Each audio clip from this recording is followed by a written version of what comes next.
제가 한번 기도합니다. 살아서 역사하시는 창조주 하나님, 아버지의 은혜와 사랑에 감사를 드립니다. 오늘 하루도 성령의 충만함을 힘입어 237 5천종족 살릴 300%의 축복을 누리게 하옵소서. 하나님의 말씀을 청종함으로 하나님의 말씀을 붙잡고 그 말씀에 중요한 주신 은혜와 응답이 우리의 삶의 기준이 되고 방향이 되고 하나님 앞에서의 중요한 도전이 되어지도록 함께 하시고 축복하여 주옵소서. 언약 성취에 주역되어 하나님이 주신 복으로 모든 사람을 모든 현장을 살리는 은혜와 응답을 누리는 증인의 길을 걸어가도록 함께 하시고 축복하여 주옵소서. 감사드리며 살아계신 주 예수 그리스도의 이름으로 기도합나이다. 아멘. 갈라디아서 2장 20절입니다.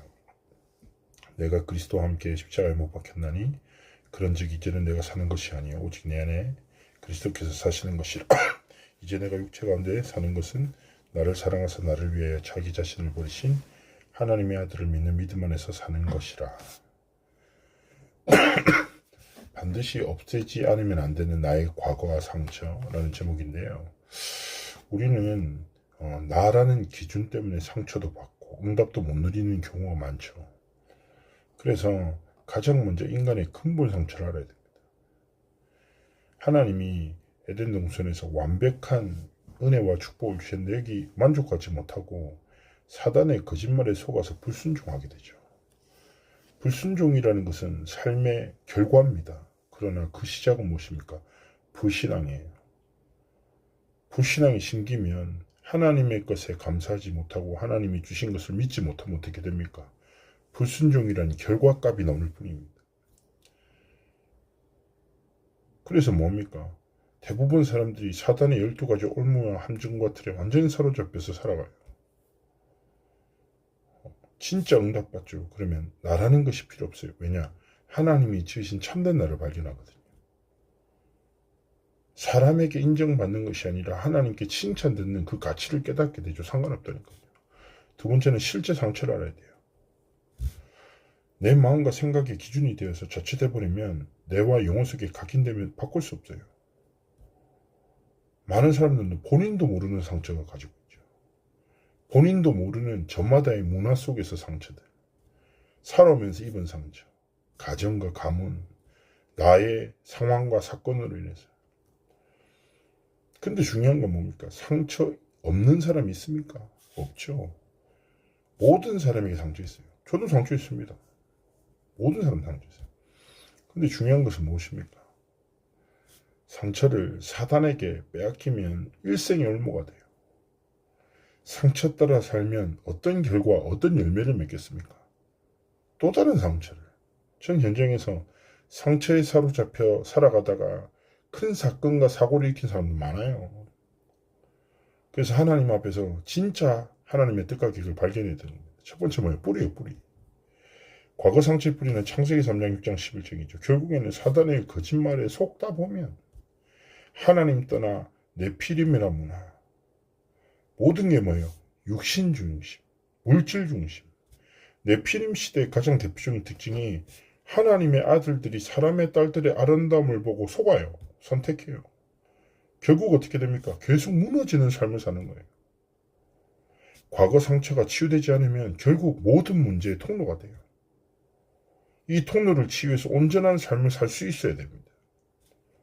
상처로 보고 상처로 듣고 상처로 말하고 상처로 선택하고 상처로 생각하는데 어떻게 되겠습니까?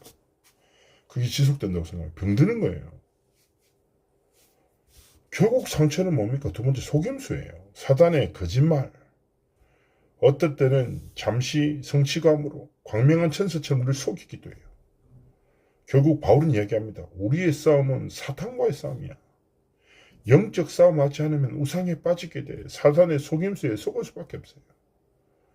하나님은 상처 때문에 더 깊은 복음 속으로 들어가게 하시는데 사단은 상처에 사로잡혀서 더 깊은 무너짐 속으로 들어가게 원하는 거예요. 제가 자주 말씀드리잖아요. 우리의 상황, 시간표, 시절 속에 하나님이 원하시는 집중이 있거나 반대로 뭐예요? 사단이 원하는 집착이 있어요. 많은 사람들이 하나님이 주신 것에 하나님이 원하시는 것에 집중하지 못하고 뭡니까? 사단이 원하고 기뻐하는 것에 집착하니까 어떻게 돼요?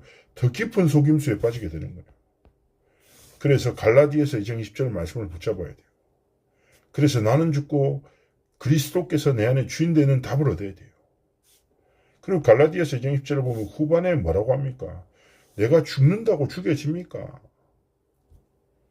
원래 사람이 뭐예요? 누를수록 더 새어나. 자를 누를수록 더 자가 튀어나온다. 그래서 갈라디아서 2장 20절에 본질은 무엇입니까? 하반에 나와요. 후반절. 이제 내가 육체 가운데 사는 것은 나를 사랑하사 나를 위하여 자기 자신을 버리신 하나님의 아들을 믿는 믿음 안에서 사는 것이라. 연약한 나를 믿지 마. 그리스도를 믿는 믿음으로 살아. 예수 그리스도가 네 삶의 주인 되심을 고백해. 그래서 제가 하나님 주신 축복의 최고가 뭐라고요?